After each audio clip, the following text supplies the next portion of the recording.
1997, never once has the river got even up the hill from the backyard as y'all have been in the backyard and seen.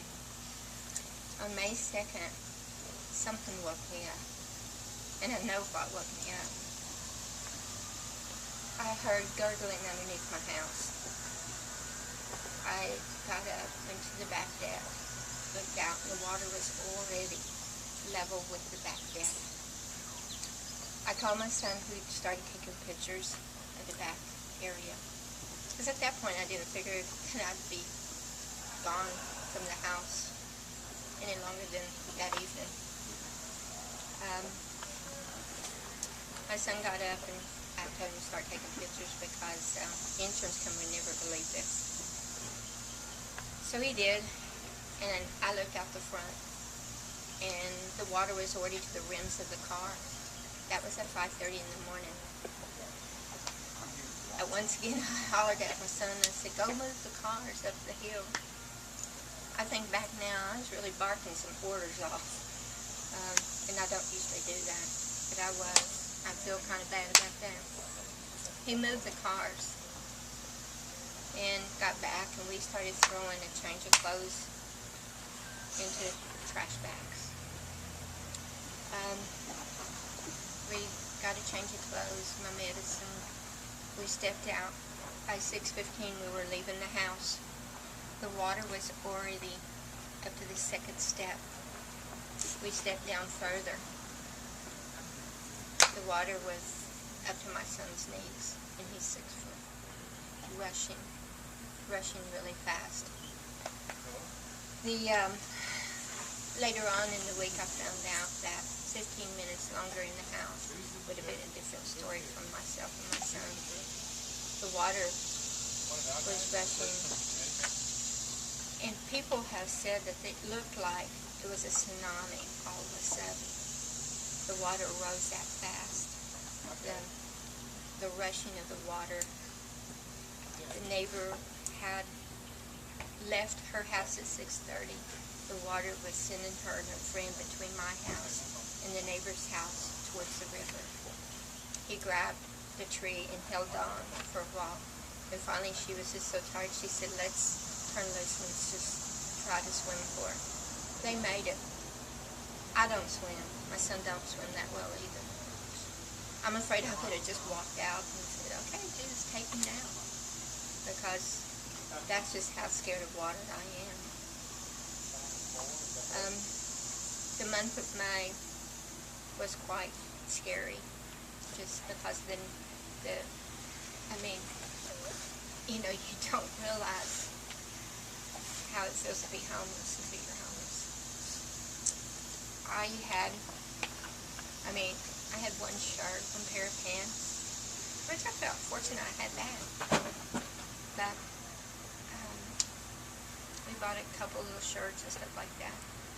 Later on, I went to the doctor because I had this rash on my arm, and he says, "Well, you should have wore long sleeves." And I said, "I don't know what I had." The expression on the doctor's face was just priceless, because nobody realizes the devastation that went on in this whole area. Areas back here that shouldn't have been affected. The outpour of the volunteers, you could not get down this road for people coming to help people,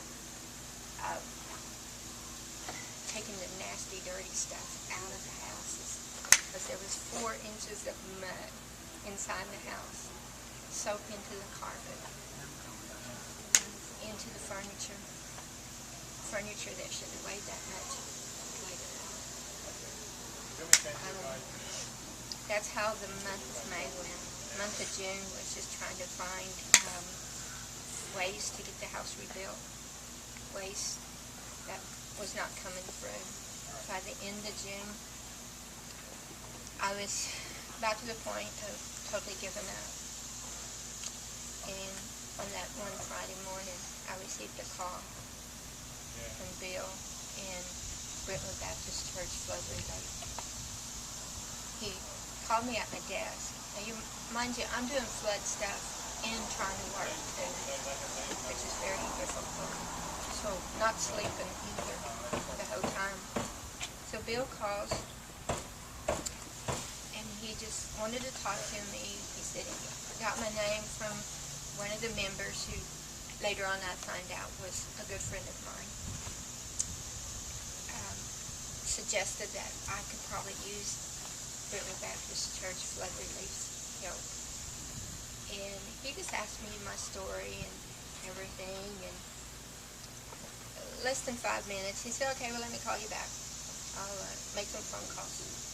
So after the 2 months that I'd had at that point, I thought, okay, yeah, I'm going to hear back from him.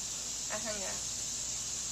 By that afternoon, he called me back, and he had a lot of things already rocking for me, such as going the next morning, picking out furniture at no cost. He told me, pick you out a refrigerator. I said, my apartment don't need a refrigerator. And he said, but your new home will. And that was the first time since May 2nd that I thought, I'm going to have a home soon. I really am going to have a home.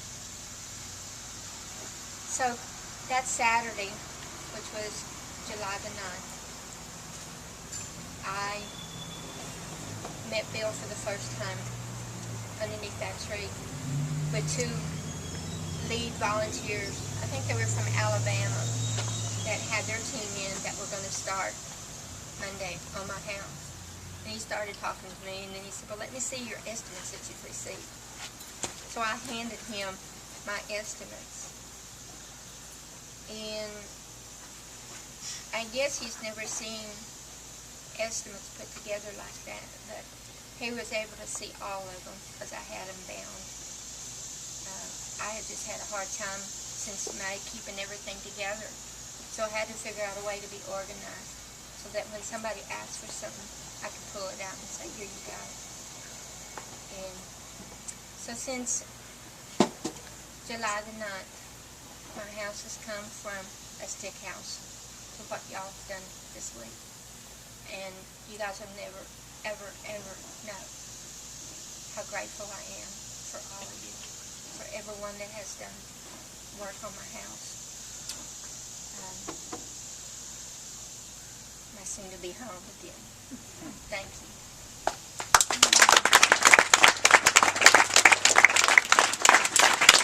I want y'all to know I don't usually talk like this. I don't talk a lot, believe it or not. So, thank you.